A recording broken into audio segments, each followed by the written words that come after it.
सामान्य विज्ञान, जीवन विज्ञान, कोशिका। कोशिका सभी जीवित जीवों की बुनियादी संरचनात्मक और कार्यात्मक इकाई है। इसे अक्सर जीवन का निर्माण खंड कहा जाता है।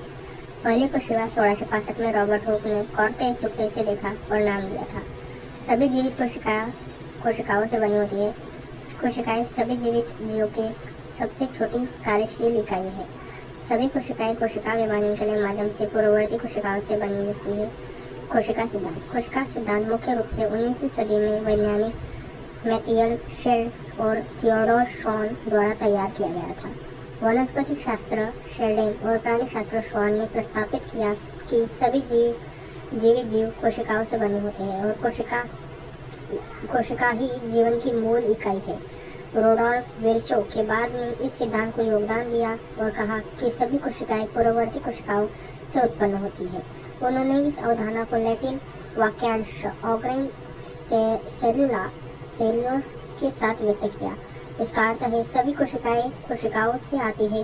इस बात पर जोर देते हुए नई कोशिकाएं मौजूदा कोशिकाओं से विभाजित से उत्पन्न होती है। कोशिकाओं की उसकी संरचना और कार्य के आधार पर दो श्रेणियों में वर्गीकृत किया जा सकता है, प्रोकैरियोटिक और यूकैरियोटिक। प्रोकैरियोटिक सरल कोशिका जीव जिसमें केंद्रक या झिल्ली बद्ध कोशिकाएं नहीं होती है, उदाहरणार्थ जीवाणु और आर्किया।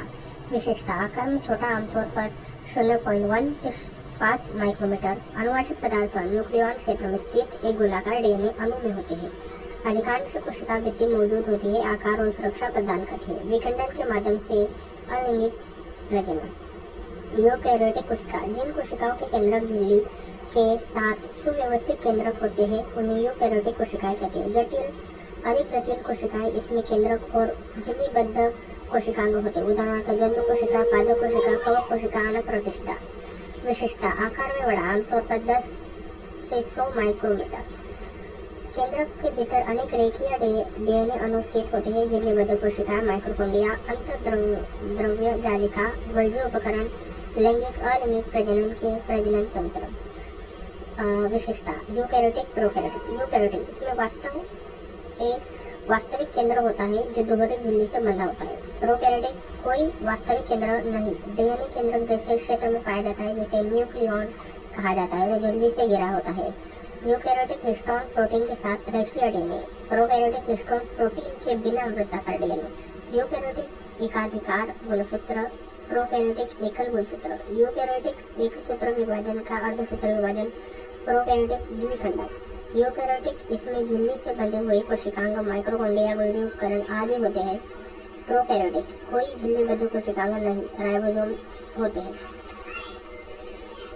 यूकैरियोटिक पौधों और कवकों में उपस्थित, जानवरों में अनुपस्थित। प्रोकैरियोटिक अधिकांशों में उपस्थित, जीवाणु में पैलियोडोक्लाइस निर्मित, आर्किया में पॉलीसेकेराइड्स में निर्मित। मेमोरिक मार्कर सबसे लंबी कोशिका। न्यूरॉन्स मानव शरीर की सबसे लंबी कोशिका है। कुछ न्यूरॉन्स के अक्षतंतु 1 मीटर से भी ज्यादा लंबे हो सकते हैं, जिसमें वे शरीर के भीतर लंबी दूरी तक सिग्नल संचारित कर सकते हैं।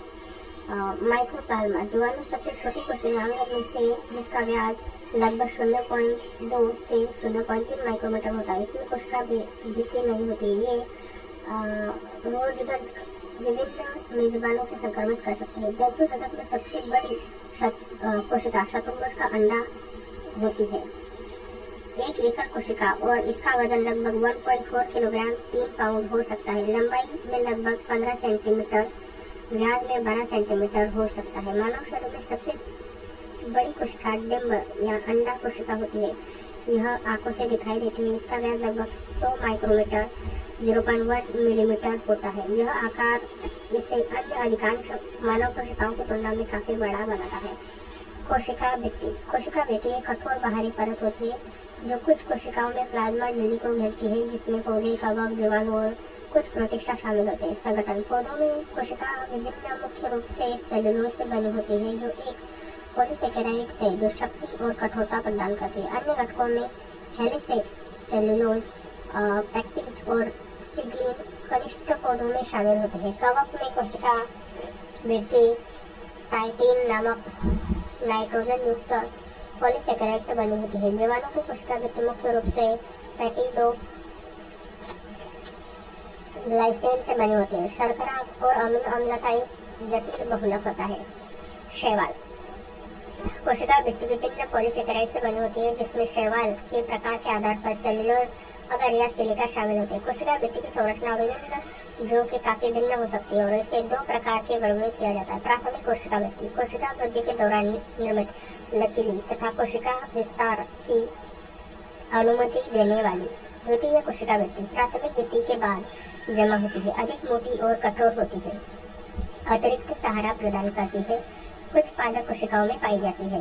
कोशिका भित्ति कोशिका की संरचना, सहायता और सुरक्षा प्रदान करती है, जिससे कोशिका का आकार बना रहता है। अत्यधिक जल अवशोषण को रोकने में मदद मिलता है, जिसमें कोशिका विखंडन हो सकता है। यह यांत्रिक तनाव और रोगाणु के विरुद्ध एक अवरोध के रूप में कार्य करता है तथा कोशिका को शारीरिक क्षति और सूक्ष्म जीवों की आक्रमण से बचाता है।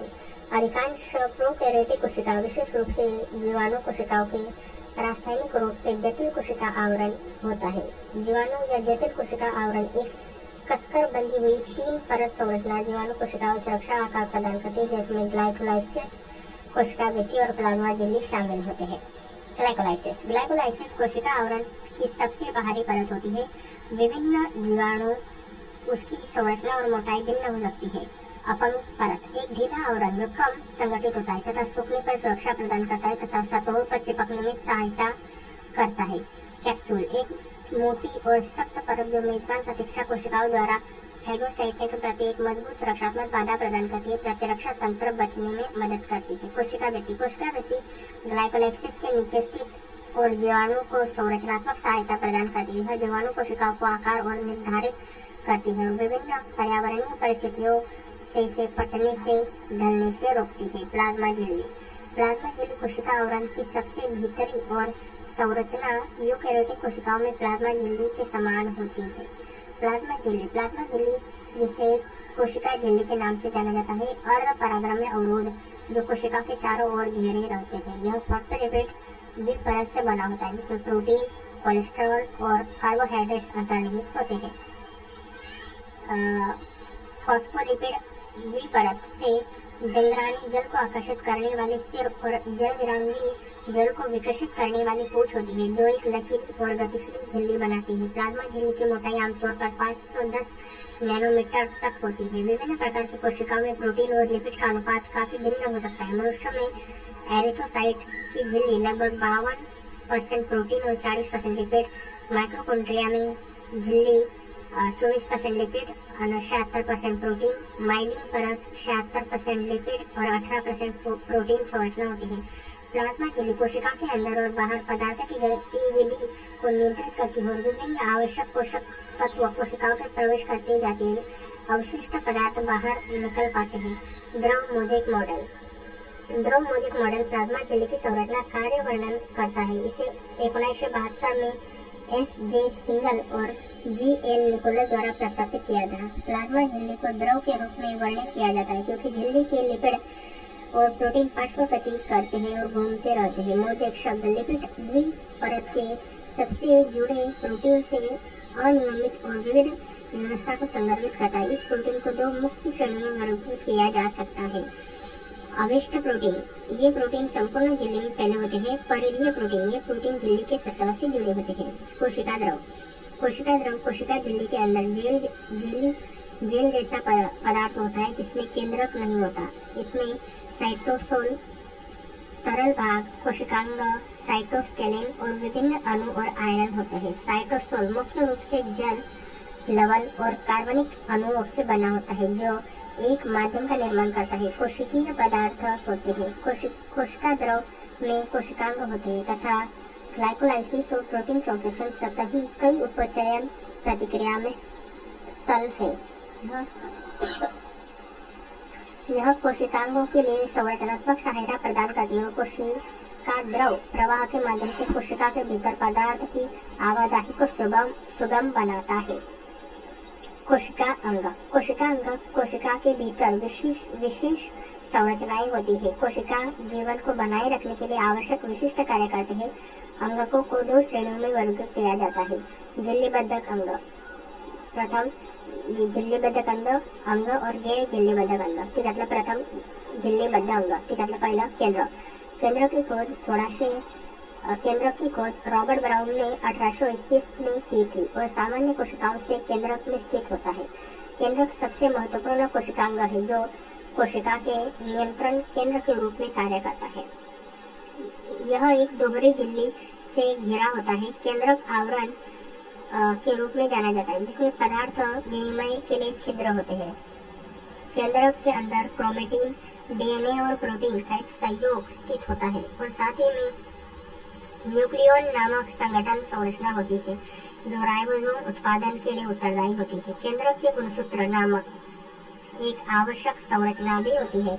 गुणसूत्र धागे जैसे संरचना जो डीएनए और प्रोटीन से बनी होती है.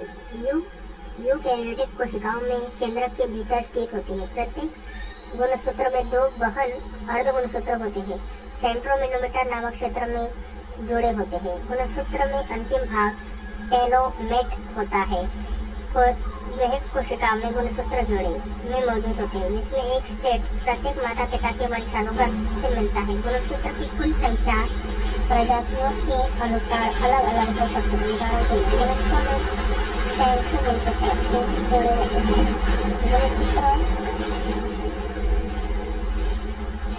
सभी कोशिकाओं में गुणसूत्र जोड़े मौजूद होते हैं जिसमें एक सेट प्रत्येक माता पिता के वंशानुगत से मिलता है.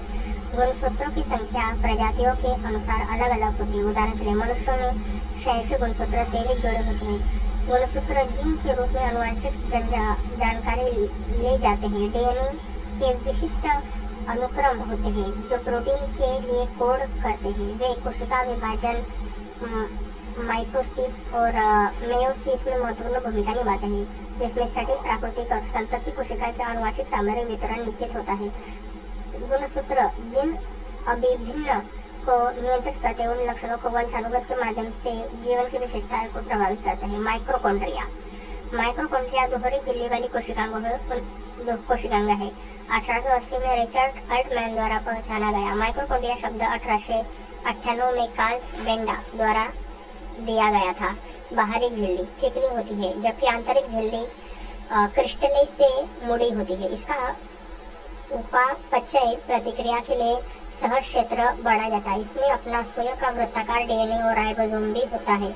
माइटोकॉन्ड्रिया को कोशिका का पावर हाउस कहा जाता है जो वायवीय श्वसन के लिए माध्यम से भोजन के रासायनिक ऊर्जा और एडेनोसिस एटीपी के रूप में परावर्तित करता है. ऊर्जा चयापचय, एपोप्टोसिस, फलन, उपचयन में भूमिका निभाता है. ईआर झिल्लियों का एक नेटवर्क जो नालिकाओं और थैलियों का निर्माण करता है जिन्हें सिस्टम्स कहा जाता है. इसके 2 प्रकार है. खुरदरी अंतर्द्रव्य जालिका रफ एंड एक्टोप्लाज्मिक रेटिकुलम राइबोसोम से भरा होता है जबकि चिकनी अंतर्द्रव्य जालिका स्मूथ एंडोप्लाज्मिक रेटिकुलम जिसमें राइबोसोम नहीं होते. खुरदरी अंतर्द्रव्य जालिका प्रोटीन के संश्लेषण और संशोधन में शामिल होती है जबकि चिकनी अंतर्द्रव्य जालिका लिपिड को संश्लेषित करता है, दवाओं और जहर को विषमुक्त करता है, कैल्शियम आयनों की संग्रहित करता है. ऑर्थर और थॉम्पसन ने 1945 में अंतर्द्रव्य व्यापी जालिका की खोज की थी. यह केंद्रकीय आवरण से लेकर संपूर्ण कोशिका द्रव में फैला होता है. गोल्गी उपकरण के एक ऊपर एक चिपटी झिल्ली से बंधे थैलियां की एक श्रृंखला होती है जिन्हें सिस्टम्स कहा जाता है. यह ईआर के संश्लेषित प्रोटीन और लिपिड को रूपांतरित, वर्गीकृत और पैकेजिंग करता है ताकि स्रावित या अन्य अंगों तक पहुंचाया जा सके. यह लाइसोसोम को स्राव कोशिकाओं का भी निर्माण करता है. पैकेजिंग और लाइसोसोम से निर्माण. गोल्गी इसकी खोज कैमिलो गोल्गी ने 1898 में की थी.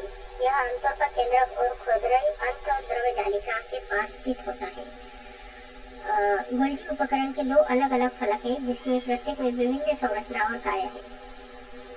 ठीक है. पहला उत्तल फलक, सीम फलक. उत्तल फलक जिसे सीम फ्रेम के नाम से भी जाना जाता है गोल्गी तंत्र का वह भाग है जो अंतर्द्रव्य जालिका ईआर और उन्मुख होता है. यह फार्मिंग फेस के नाम से भी जाना जाता है. सीम फेस खुरदरी अंतर्द्रव्य जालिका से नए संश्लेषित प्रोटीन और लिपिड प्राप्त करने के लिए उत्तरदायी होता है। इसमें सिस्टर्न्स होते हैं और यह इस अणुओं को प्रारंभिक प्रसंगक संशोधन में शामिल होता है। अवतल फलक ट्रांसफेज। अवतल फलक, जिसे ट्रांसफेज के नाम से जाना जाता है, गोल्जी तंत्र का वह भाग है जो ER से दूर और कोशिका झिल्ली की ओर उन्मुख होता है। इसे परिपक्व फलक भी कहा जाता है। यह कोशिकाओं को संप्रेषित करता और भेजता है, जो इस अणुओं को प्लाज्मा झिल्ली, लाइसोसोम या कोशिकाओं के बाहर स्त्राव रहित विभिन्न स्थानों तक ले जाता है। लाइसोसोम झिल्ली से बंधी हुई कोशिकाएं होती है जिनमें हाइड्रोलिपिड एंजाइम अम्लीय HP पर सक्रिय होती है। वे ऑटोफैगी, स्वपाचक और फैगोसाइटोसिस कणों को निगलने के माध्यम से माइक्रो मॉलिक्यूल्स पुरानी कोशिका भागों में सूक्ष्म जीवों को पहचानते हैं। लाइसोसोम कोशिकाएं अपशिष्ट निपटान और पुनर्चक्रण के लिए महत्वपूर्ण है। इसकी पहचान 1955 में क्रिश्चियन डुर्वे द्वारा की गई थी। यह पूरी कोशिकाओं में बिखरा हुआ है। पैरोक्लिस्टोस छोटी झिल्ली से बंधी हुई कोशिकाएं होती है जिसमें ऑक्सीडेटेंट एंजाइम होते हैं। बीटा ऑक्सीकरण के माध्यम से फैटी अम्ल को तोड़ते हैं और हाइड्रोजन पेरोक्साइड जैसी हानिकारक पदार्थों को शुद्ध करते हैं, जैसे पानी और ऑक्सीजन में परावर्तित कर देते हैं, जिसका वर्णन 1960 में क्रिश्चियन डी डियोन ने किया गया था। यह पूरी कोशिकाओं में बिखरा हुआ है। प्लास्टिड पौधों और कुछ प्रोटिस्ट के कोशिकाओं में पाया जाने वाला विशेष अंग है। वे भोजन, रंग द्रव्य और अन्य महत्वपूर्ण यौगिकों के संश्लेषण और भंडारण के लिए महत्वपूर्ण भूमिका निभाते हैं। प्लास्टिड विभिन्न उच्चापचय प्रतिक्रिया में शामिल होते हैं, विशेष रूप से प्रकाश संश्लेषण संबंधित प्रतिक्रियाओं में। प्लास्टिड को वर्णन के प्रकार के आधार पर वर्गीकृत किया जा सकता है। प्लास्टिड के प्रकार, संरचना, कार्य। क्लोरोस्टे संरचना, दोहरी झिल्ली, इसमें टेरो के व्यवस्थित टाइलोक्लोरोस होते हैं, क्लोरोफिल से भरे। कार्य, प्रकाश संश्लेषण के लिए उत्तरदायी, प्रकाश ऊर्जा को रासायनिक ऊर्जा में परिवर्तन। क्रोमोप्लास्ट, दोहरी झिल्ली, थाइलोसाइज अभाव, केरोसिन वर्ण पीला नारंगी लाल होता है। फूलों और फलों को रंग प्रदान करने वाले रंग द्रव्यों को संश्लेषित और भंडारण करना। ग्लूकोस्टो, दोहरी झिल्ली, रंगहीन वर्णन और थाइलोसाइज का अभाव, स्टार्च, तेल और प्रोटीन का संश्लेषण और भंडारण। एमाइलोस्टेज, इस प्रकार के सेल्यूलोज अन्य प्लास्टिकों के बड़ा स्टार्च का भंडारण करता है, विशेष रूप से स्टार्च को संग्रहित करके ऊर्जा को आवश्यक होने तक इसे पुनः शर्करा में परिवर्तित करता है। इलाइलोस्टो, इस प्रकार का सेल्यूलोज वसा का भंडारण करता है, लिपिड का संश्लेषण और भंडारण, जिसका उपयोग ऊर्जा के लिए या कोशिका झिल्ली के संरचनात्मक घटकों को रूप में किया जाता है। एरोप्लास्ट, इस प्रकार का ल्यूलोप्लास्ट प्रोटीन का भंडारण करता है, प्रोटीन का भंडारण में शामिल विशेष रूप से प्रोटीन नियमों को कणों के रूप में। क्लोरोप्लास्ट में दोहरी झिल्ली होती है जिसे थाइलोक्लोट्स की एक आंतरिक प्रणाली होती है जो ढेरों में व्यवस्थित होती है, जिन्हें ग्रेना कहा जाता है। इसमें क्लोरोफिल होता है।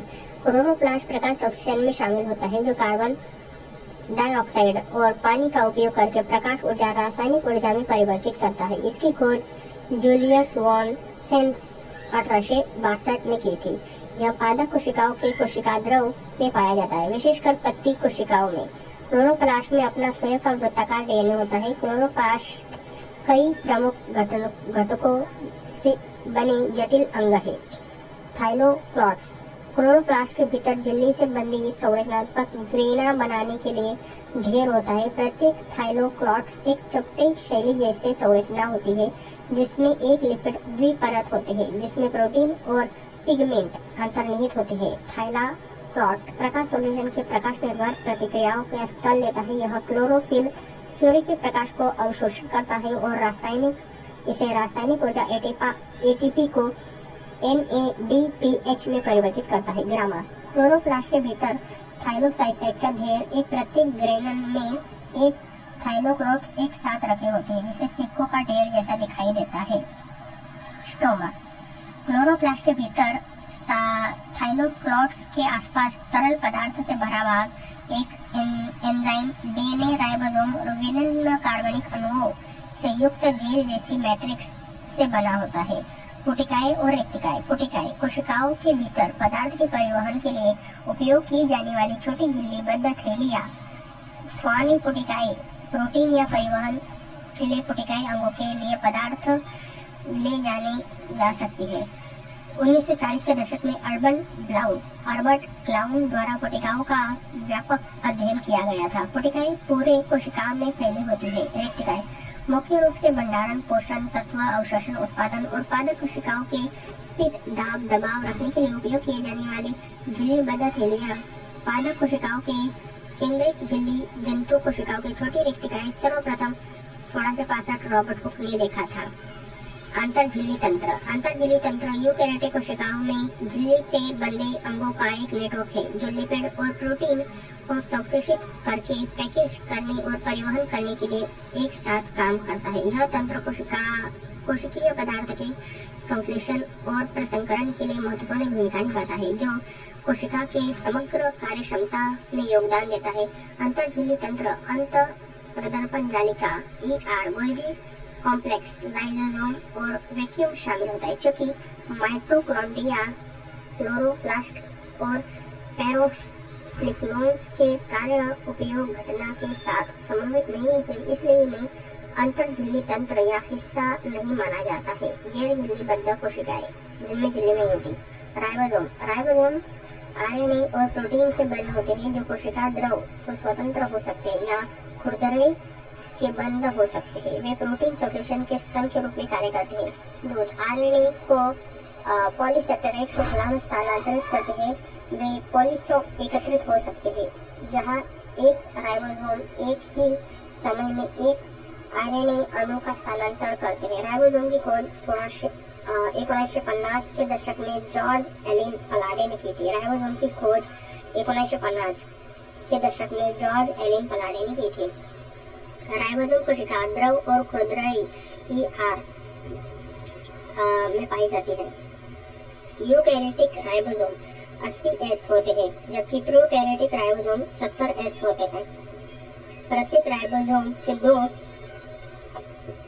उपकलाएं, बड़ी और छोटी उपकलाएं होती हैं। 80 राइबोसोम की दो उपकला 60 और 40, जबकि 70 राइबोसोम की दो उपकला 50 और 30 है। एस स्वेडवर की इकाई है जो आसपास गुणकों को दर्शाती है। अप्रत्यक्ष रूप से घनत्व और आकार का माप है। साइटोप्लाज्म प्रोटीन तत्वों का एक गतिशील नेटवर्क है जिसमें 3 मुख्य घटक होते हैं: माइक्रोफिलामेंट, मध्यवर्ती तंतु और माइक्रोट्यूब्स।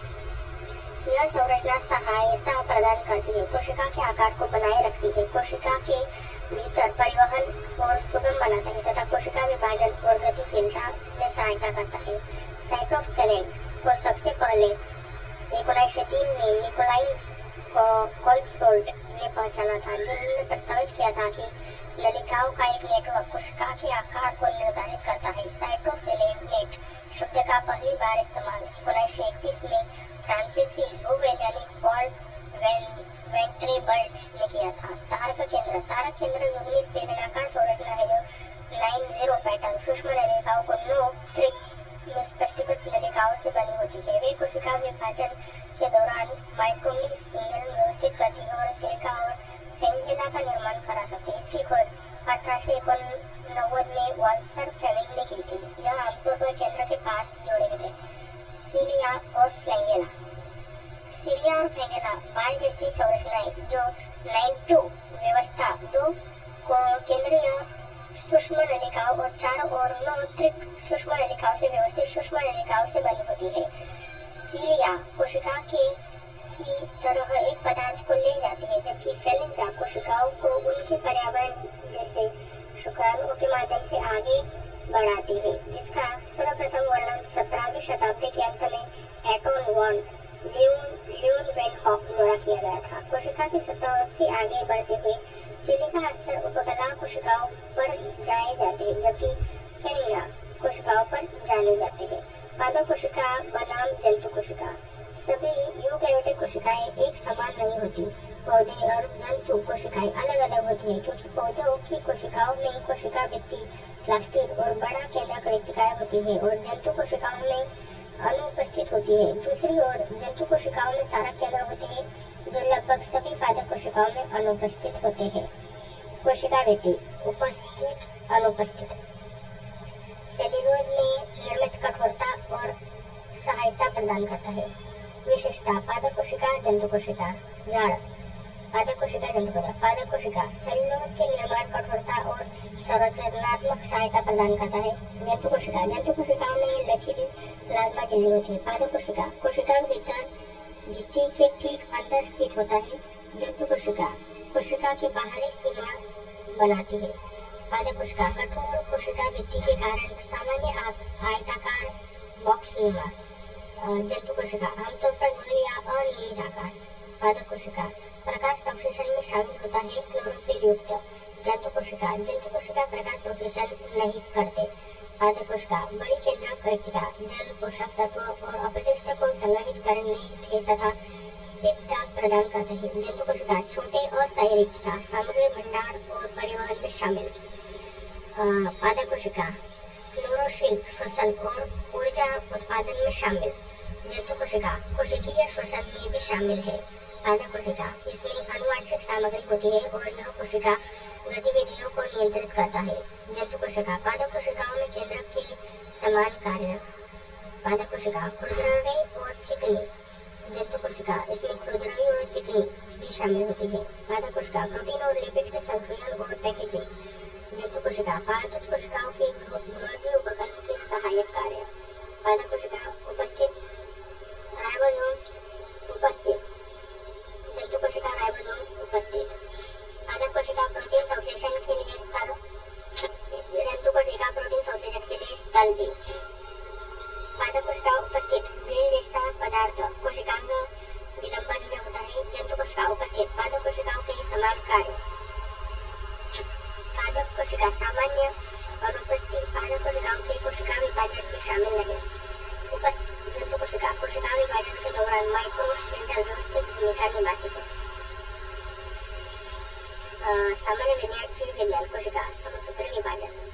कोशिका विभाजन यह प्रक्रिया है जिसके द्वारा कोशिका अपने आनुवंशिक पदार्थ को विभाजित करके खुद को प्रतिलिपियां बनाती है।